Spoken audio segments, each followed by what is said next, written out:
In a 2006 speech to Ontario University students, Indigenous leader George Erasmus stated, "You're not responsible for the history of your nation, but you are responsible for what happens in your time, under your watch." I'm here to talk about preparing leaders of tomorrow for this great responsibility. I'd like to thank the committee organizing this Canada's Democracy Week event for the honor of talking about civic engagement with youth. Merci pour cette occasion de vous parler de la jeunesse et de la démocratie. Aussi, je vais parler de la jeunesse, c'est mon expérience, mais je sais que vous pouvez adapter aux enfants les plus jeunes. Confronting apathy of any age group can be a daunting task. On the surface, youth seem disinterested in anything outside of their social bubble. Yet this closed bubble represents an elastic sphere of influence under right conditions. What makes teens so perfect for engaging? More than any group, Canadian teens mobilize like lightning on something that rocks their core. They're emotional, passionate, sometimes zealous, as they come out swinging against authorities that have wronged them or poked their bear, as it were. As teachers, coaches, and mentors, we must channel that negative energy into action. So where do we start? If you ask students, what makes you mad? They might not actually be mad. Most live in the moment. They're passive until provoked. Listen to them, and then bring up their complaints when you want to engage them. I did this last week in civics, and immediately emotions started running high, so I handed the marker over to a student to vet and record the list. It was issues at our school that I knew about. Model how to examine their social media posts and feeds together collectively. What's on their radar? Sometimes I'll mix it up with an unexpected reversal of values so they play into my hand. I'll say, it's normal for 1% of the population to own everything, and that riles them. How's that normal? And now I have buy-in. Or start with the classroom rules or seating plan. Dare them to buy in and own the space. When they own the classroom space, extend the conversation to the school. They understand their connection to Students' Council. Could they conceive of something new that Student Council could do? What is possible? Where are the barriers? Who are our allies and reluctant stakeholders? Student Council elections surface around May, so we discuss leadership qualities in every class. I make them aware of what's at stake. What kind of leaders do we want in our school? Imagine you had to be in a group project with them. Okay, we all know who we want and don't want in our group projects. Okay, extend that idea of leadership qualities to election periods and discuss what's important in that election. At any level, municipal, provincial, national, and unavoidably the American election.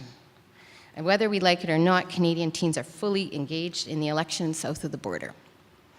As educators, coaches, parents, it's easy to get discouraged.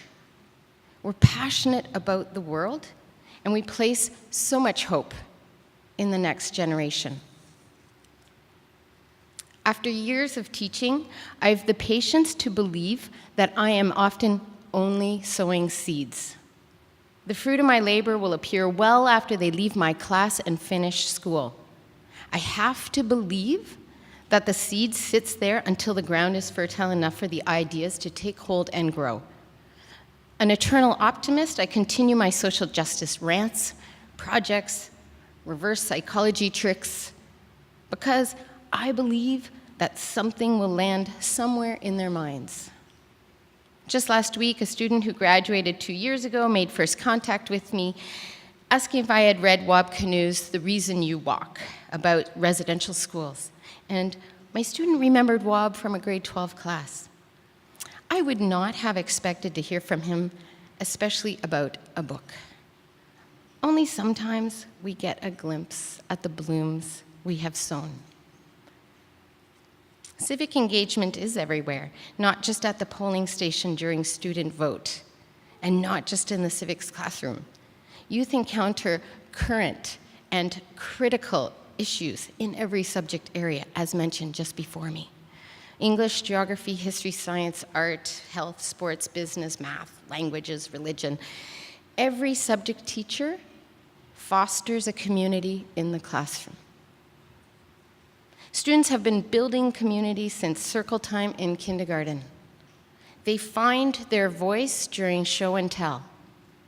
By high school, much of the classroom community structure is in place. By high school, students yearn for greater agency and responsibility. Instilling agency is possible when we consistently redirect student complaints to solutions. Oh, that's terrible. What can we do about it? Generating ideas and doable actions fosters the habit of thinking, yes, I can own this process. I can be part of the solution. Believe that you can instill agency. This age group is ripe for change. They are emotionally charged and globally connected. Make them believe they belong and have a voice in the common space. Build buy-in and change their spaces in small and big ways with their input. Believe the message will send, but maybe not just now. Stretch their elastic sphere of influence when they complain. Redirect the negative energy to good. And don't give up if they don't rise to the challenge while you're looking. You've given them the tools to think, act, and change their world. Youth want to grow up badly. They want more responsibility. And the words of Erasmus are prescient.